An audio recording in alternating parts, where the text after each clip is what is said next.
Another former writer speaks out as we have a major update on the lawsuit against WWE for misogyny, racist storylines, and many, many more things that we're going to talk about just now. Before I do, though, be sure to hit that like button, subscribe, and hit that notification bell.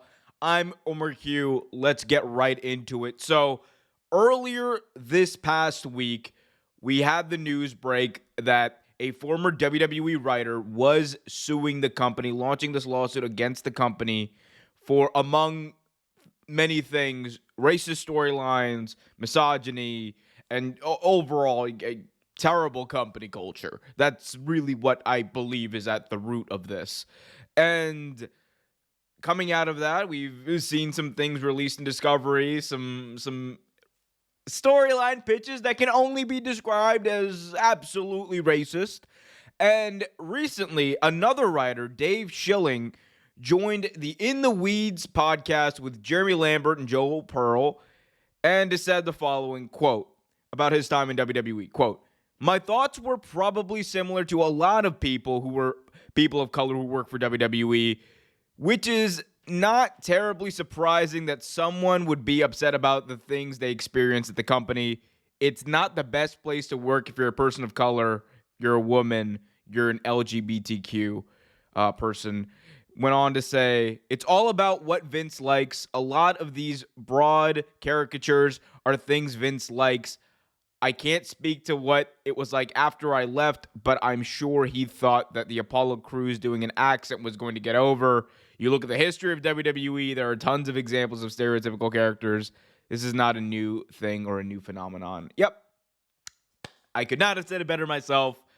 Nothing that we found out in this lawsuit or in the documents that were released along with this lawsuit should be surprising to anyone who's paid attention to WWE over the past number of years.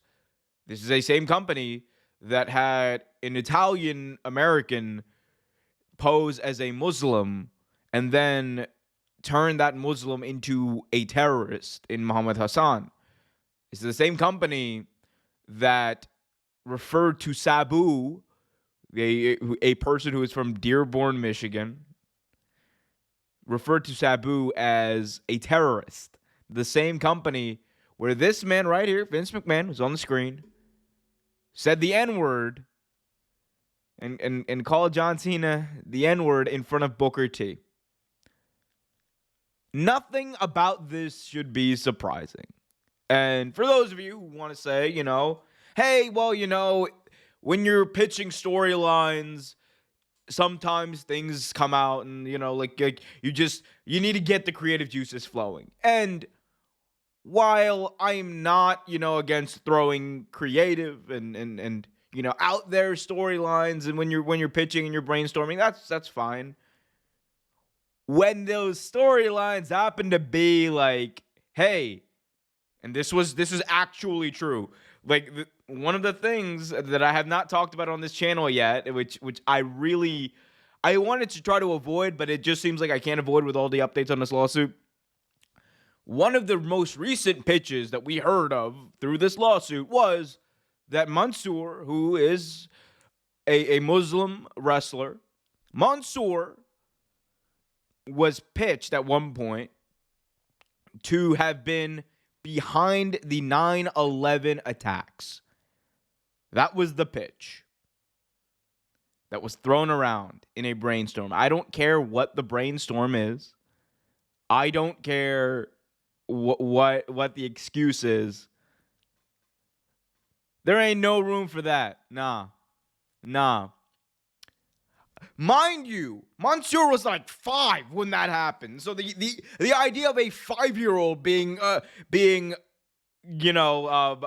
behind that terrible attack, notwithstanding, but the idea that you were even going to use that as a way to progress your storyline in professional wrestling, disgusting.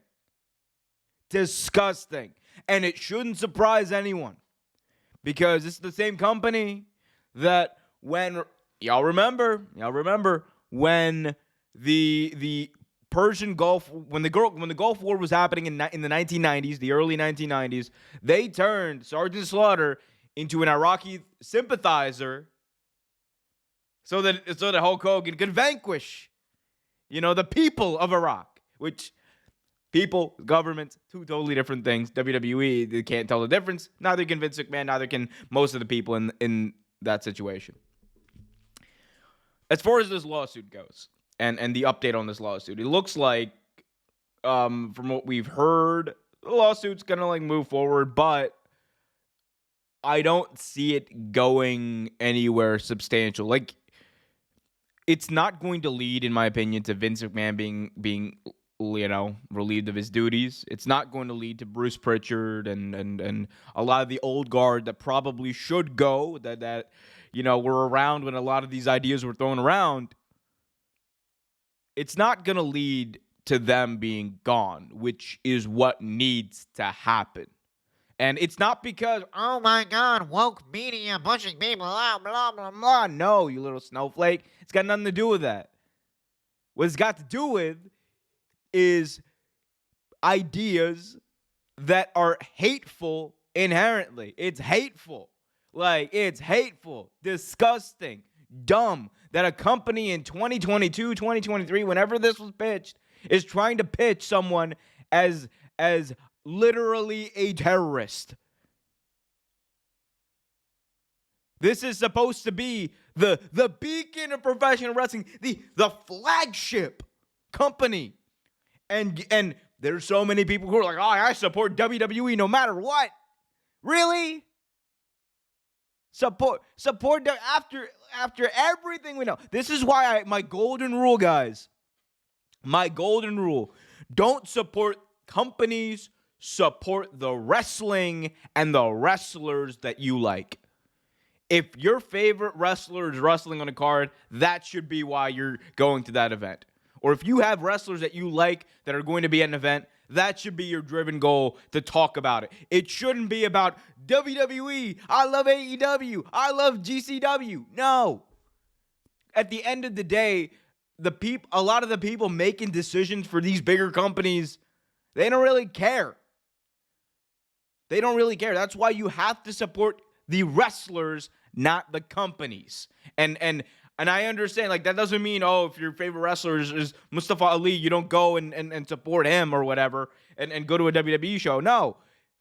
You support him by buying his merch. You support him by going to see him if he's wrestling. But you don't go to a WWE event because I love WWE. Or you don't go to an AEW event because I'm all elite, # whatever, right? I mean, again, it's your thing. Do how you. I'm getting very animated, and this is something that pisses me off because it's personal. It's personal to me, and I can't in no way, shape, or form can I try to separate that, right? Because it does piss me off, and it should piss you off because there's no room for that. And yes, and to me, personally, is it surprising that the company that's been around in WWE, like WWE has, that has someone in charge like Vince McMahon who's been accused of doing the absolutely abhorrent, disgusting things that he's been accused of doing in the past? Is it surprising that this company is being sued for being misogynistic, has a toxic culture, has had racist pitches? No, of course they have. It's WWE. What more did you expect, honestly? And again, I don't see this going anywhere in that, I don't think anything substantial is going to happen. They're going to have a hard time proving, whoever the writer is, obviously is going to have a hard time proving in court against WWE's lawyers much of anything, because you know damn well how they operate. WWE's lawyers are some of the best in the business. This is the same company that's gone up against the U.S. government and won.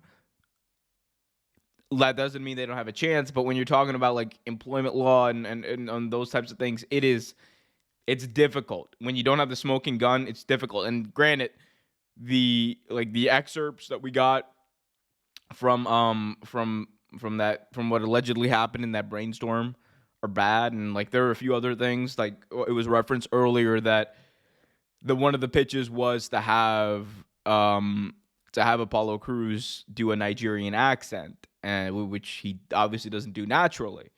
And there's a lot of other stuff. It's a dumpster fire, but that comes with the territory. It's going to be interesting to see how Endeavor, the new company of WWE, or the new parent company, I should say, of WWE, handles this. But again, unfortunately, none of this should be surprising because you have this guy in charge. Sorry, not sorry. Let me know what you guys think, though, about the lawsuit, the new comments that we heard from this former WWE writer. Where do you think it's going to lead to? What do you think about some of these pitches that I just talked about? Let me know in the comment section below. Also, if you haven't already done so, do me a big time favor. Smash that like button, subscribe, and hit that notification bell so you get notified whenever a new video is released. Until next time, keep it real.